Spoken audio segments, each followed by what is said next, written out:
Bom dia a todos. Hoje vamos realizar uma reportagem especial sobre economia.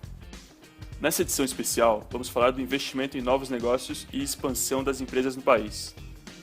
O Brasil não investe muito, principalmente quando comparamos com outras economias emergentes. Por quê? Bom, como uma empresa, ao encarar as incertezas de investimento, decide se vai ou não de fato realizá-lo? Tradicionalmente, estamos acostumados a utilizar simplesmente o cálculo do valor presente líquido, que, caso seja positivo, é um indicador de que o investimento pode ser feito e que irá gerar valor.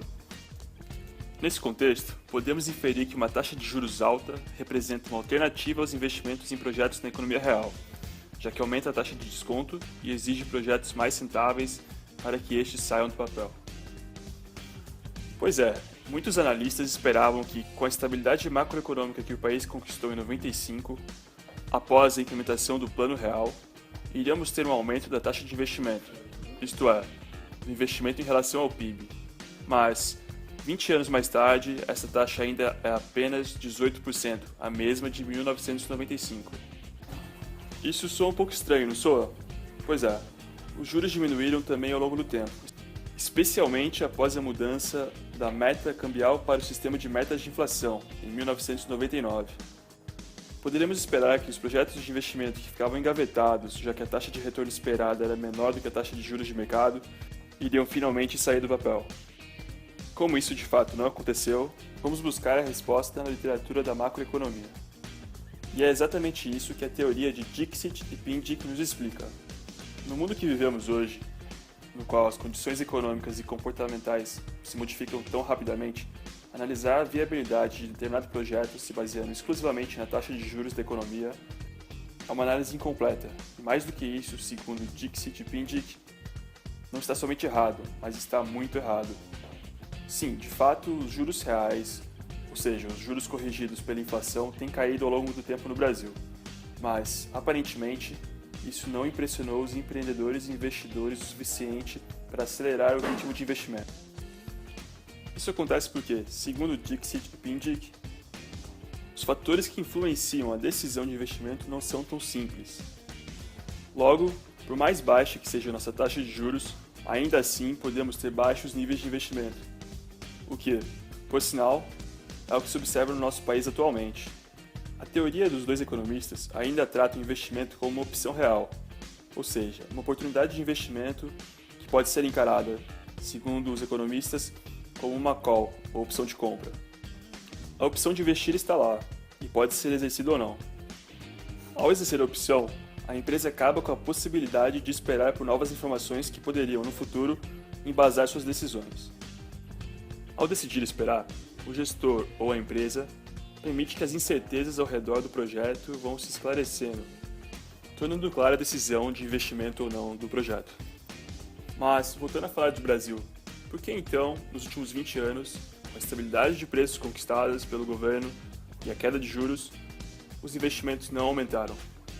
Bom, basicamente, a economia brasileira está vivendo uma situação de recessão técnica. A previsão é que o PIB feche esse ano com um crescimento muito próximo a zero. Bom, dado que a população cresce em torno de 1% ao ano, isso significa que necessariamente a renda per capita apresentará uma queda no ano de 2014. Somado a isso, a formação bruta de capital fixo, isto é, a produção de bens de capital usada na produção, já tinha ficado muito baixa em 2013, no ano passado, e esse ano provavelmente também não vai apresentar nenhuma melhora. Só para se ter uma ideia, para manter o atual estoque de capital físico no mesmo nível, o país precisa produzir equipamentos, máquinas e outros bens utilizados na produção para algo em torno de 900 bilhões de reais. Isso porque, a cada ano, parte do estoque de capital é depreciada. Máquinas ficam velhas e precisam ser substituídas. As tecnologias que ficam obsoletas, por exemplo, precisam ser substituídas por técnicas mais modernas, para que se mantenha a competitividade no mercado. Para a economia crescer, é necessário, ou seja, é pré-requisito, que o estoque de capital cresça. O nível de investimentos precisa ser mais alto que o nível necessário para simplesmente repor o capital depreciado. Por essas razões, uma taxa de investimento de apenas 18% é muito baixa. Considerando a necessidade por substituição de bens de capital fixo, Os primeiros 16 ou 18% mal são capazes de fazer essa substituição. E, novamente, neste ano de 2014, não chegaremos a uma taxa de investimento acima sequer de 18%. Agora, com dados mais técnicos, vamos justificar toda a teoria explicitada anteriormente. A resposta para a falta de investimentos no Brasil, por exemplo, é relativamente simples. Ao olharmos somente para os juros, ignoramos 3 aspectos muito importantes do ponto de vista da tomada de decisão de investir ou não investir. Primeiro, o caráter irreversível do ato de investir parte do seu capital financeiro no negócio real. A incerteza não somente sobre o retorno, mas também sobre outros aspectos, como, por exemplo, os seus direitos de propriedade, o momento certo para fazer o investimento e, inclusive, alterações nos marcos regulatórios. Apesar da inflação ter começado a ficar sob controle a partir de 1995, fazer negócios no Brasil ainda é muito difícil. No ranqueamento mundial da facilidade de fazer negócios, o Brasil ocupa a posição de número 126 de um total de 189 países. Abrir um novo negócio no Brasil leva cerca de 102 dias. Nos países membros da OCDE, ou seja, as economias desenvolvidas e industrializadas, isso leva menos que 10 dias. Mesmo na região, na América Latina, esse número é muito baixo. Na média, leva menos de 30 dias. Fechar o negócio, quando não deu certo, ainda é muito mais difícil. Isso forma uma grande barreira para as empresas ampliarem seus negócios e empreendedores começarem seus novos negócios. Isso se relaciona com outro fator já mencionado, os investimentos na empresa, que são basicamente irrecuperáveis. São custos ao fundo perdido.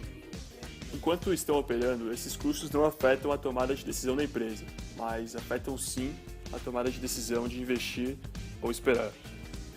Seguindo a teoria da opção real dos investimentos de Dixit-Pindick, se o valor da opção de não investir é muito alto, o investidor prefere esperar, já que, com o passar do tempo, as condições e o clima para investimentos no país podem melhorar. No Brasil, devido a todas essas dificuldades para fazer negócio, esta opção é muito valiosa. Não há dúvidas que, nesse momento, como por exemplo com a grande desconhecida decisão do Planalto de quem vai assumir o posto de ministro da Fazenda, os investidores aguardam mais informações para tomarem suas decisões. Ou seja, novamente, os planos de investimento ficam na gaveta. Isso independentemente da taxa de juros praticada pelo mercado, que no momento pode-se até considerar favorável. Investimentos em empreendimentos reais são menos sensíveis à taxa de juros que você pode se imaginar. Em suma, a decisão de fazer um investimento depende muito mais do caráter irreversível dessa decisão, da incerteza e da possibilidade de poder postergar sua decisão do que a própria taxa de juros. Logo, se o Brasil quer que as empresas e investidores invistam mais, é preciso realizar esforços para garantir estabilidade de preços e caminhar para juros reais mais baixos. Aliado a isso, precisamos tomar medidas que melhorem os indicadores para fazer negócios no país. Precisamos melhorar nosso ranking. Precisamos de menos burocracia, menos incertezas de marcos regulatórios e assim, quem sabe, possamos recuperar um nível bom de investimento. O Macro News fica por aqui, espero que tenham gostado e tenham um bom dia.